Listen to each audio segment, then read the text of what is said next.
Hey everyone, it's Simone Watson, and this is a Manuscript Monday, sort of. And yeah, it's a Manuscript Monday. I'm also gonna put some writing goals here and updates and stuff.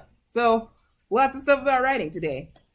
Okay, so last week I told you guys I had some top secret writing goals, and I can sort of update you on those, kind of.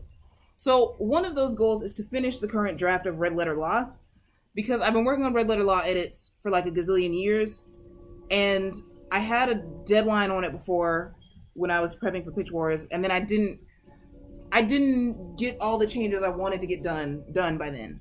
And so then I was like, oh, it's gonna be great to not have a deadline. It is kind of great to not have a deadline, but it's also kind of not working for me because I feel like when I don't have a deadline, sometimes I can fall into perfectionism and being like, let me not write it at all because I need it to be perfect when I write it and whatever. So I am putting a deadline on it, and if it changes, it changes. But I am really trying to get this draft done by this Friday. I wanted to get it done before I even talked to you last week. But it's okay. Sometimes changes of plans happen. So by this Friday, I would like to get these specific changes that I'm trying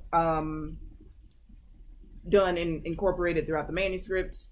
And I am going to tell you guys quite soon after that happens. I'm going to come and make a video and say, hey, this is done. Woohoo! I don't even know what number draft this will be. I think it'll be some really high number. So that is okay. Like 11th or something. I've done a lot of drafts, but that's because I've done a lot of edits because I'm trying to get it to be the best it can be. So once this draft is done, I really am going to take a break from Red Letter Law. And I know I said I was going to research it some more. I do plan to research it some more, maybe in like December. I can do that, but I think what is best now is to get this draft done, take a break, and then do the research, do more research later, and see what needs to change and do different things like that.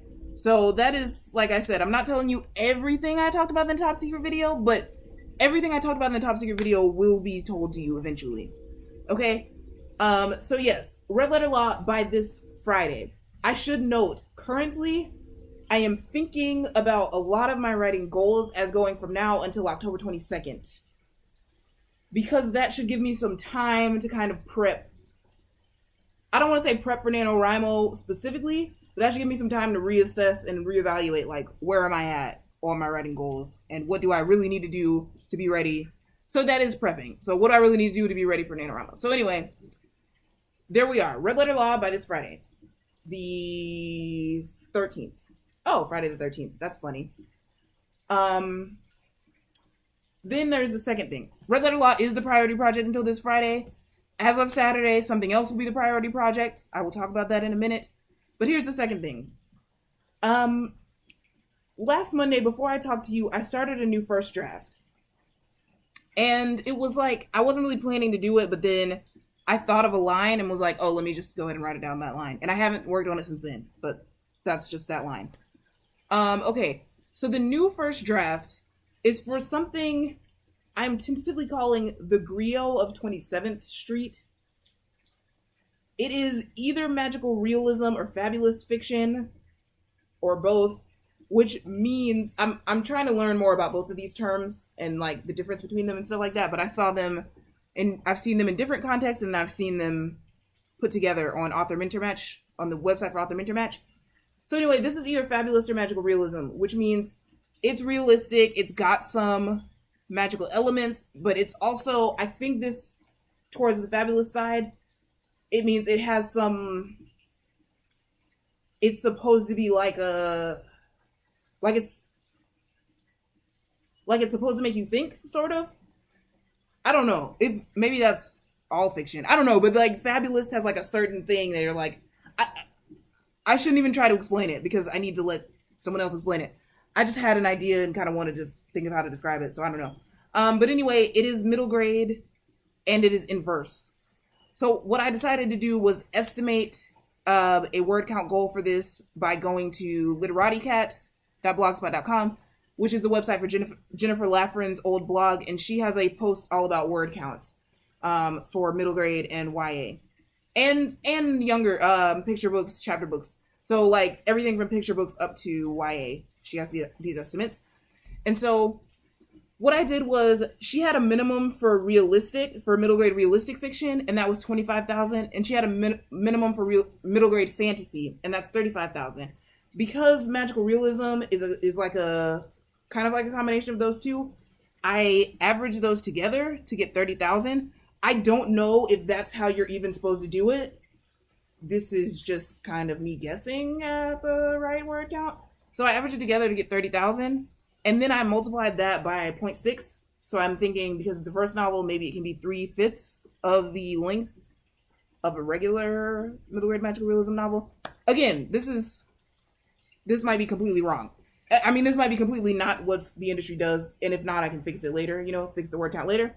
But 3/5 of 30,000 is 18,000. And I just decided to round it up to 20,000 because I just did. I don't know. So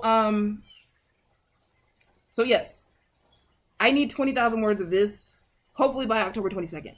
But if not by October 22nd, by the end of October. But anyway, we're going for October 22nd, 20,000 words. It is about an 11-year-old boy, I think. Yeah, there's so many decisions that have not been made for this yet. But we're working on it. An 11-year-old boy who plays a harp, an old West African harp. And there are these people called griots in the culture, West African culture, but specifically of Mali. And they would tell stories, and sometimes they would play instruments.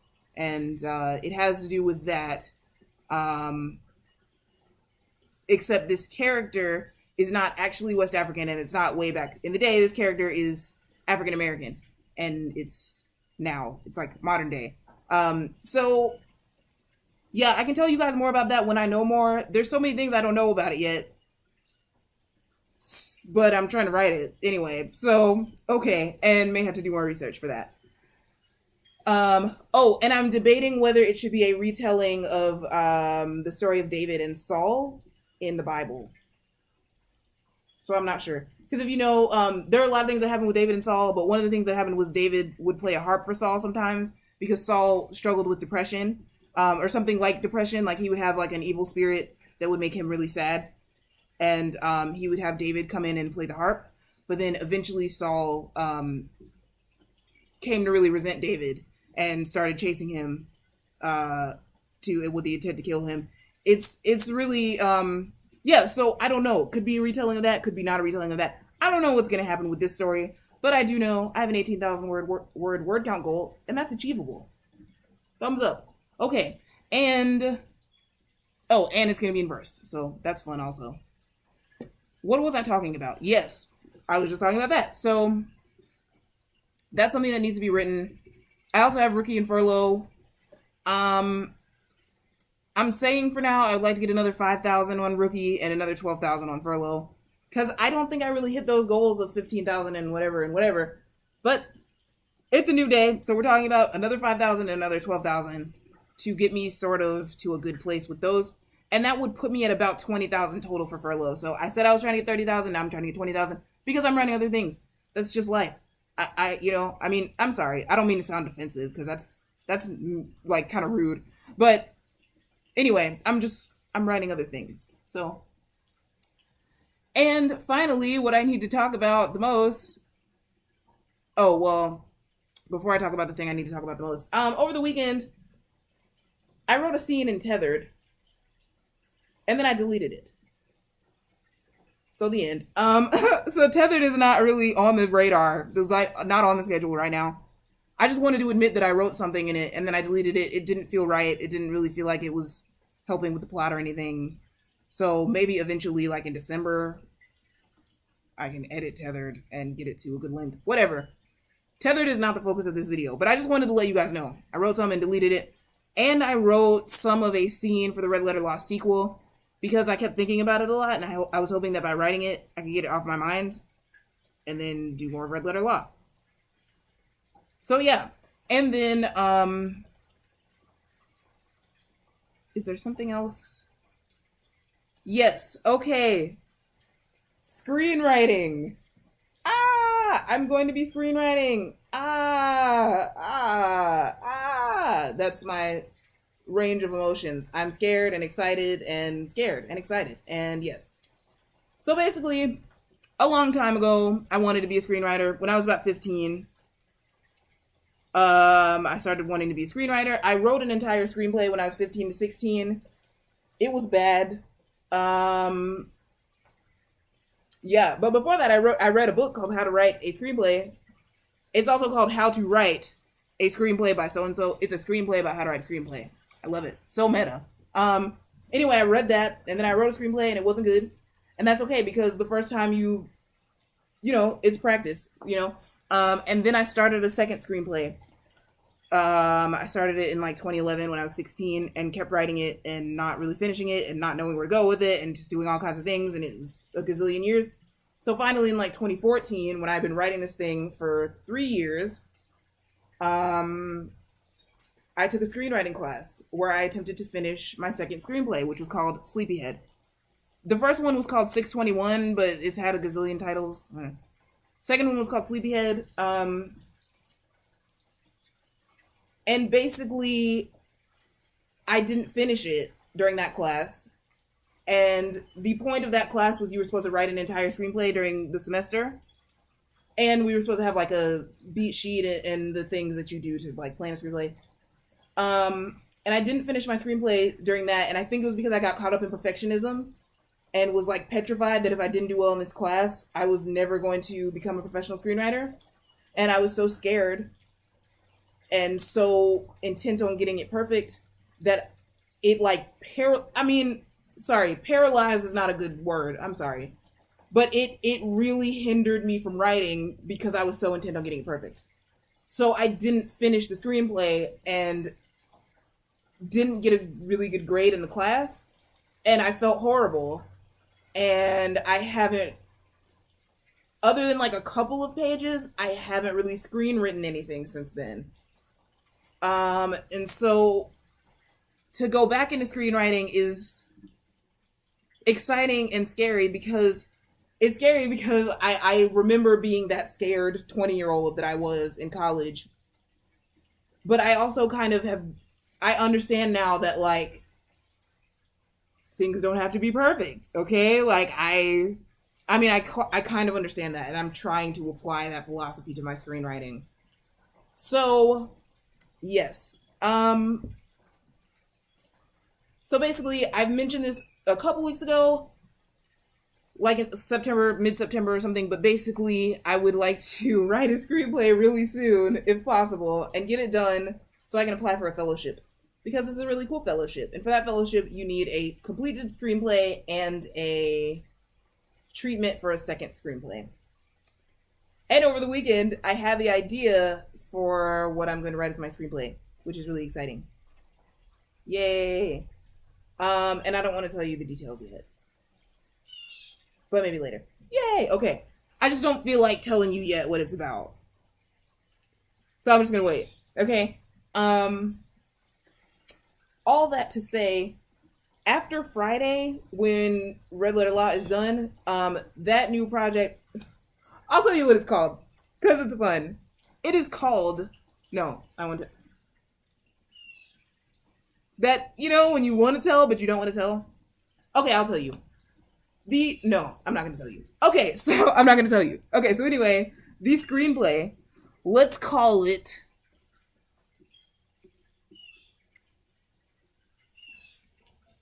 the Puggle Project. I like the word Puggle. A Puggle is a baby echidna. It's so cute, and you have to look it up, and it's so adorable and cute. Anyway, let's call it the Puggle Project. So the Puggle Project needs to be 90 to 120 pages. I wrote down 90 to 102, just to kind of like stay on the short end. And in screenwriting, a page equals a minute. So that's the estimate. So 90 to 120 pages means 90 to 120 minutes. And you don't want to go too far over that when you're a beginner screenwriter because established screenwriters can break the rules, but if you're a beginner, you don't really want to do that, you know? So anyway, yes, I am going to try and do everything I can to make the writing of that screenplay run smoothly because I need to have it done in early November.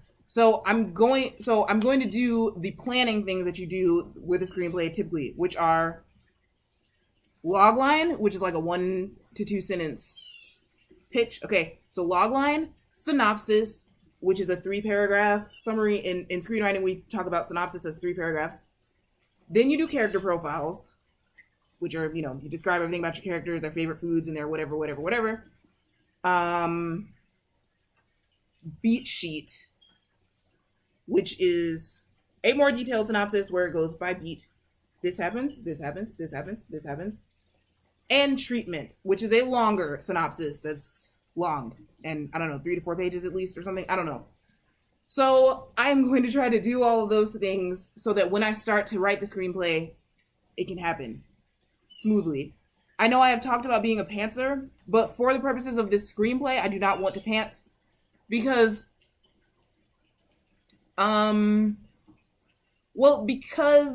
because as I've mentioned before, screenplays have a certain structure that they follow, and novels do tend to follow a storytelling structure too, and it's like a similar storytelling structure.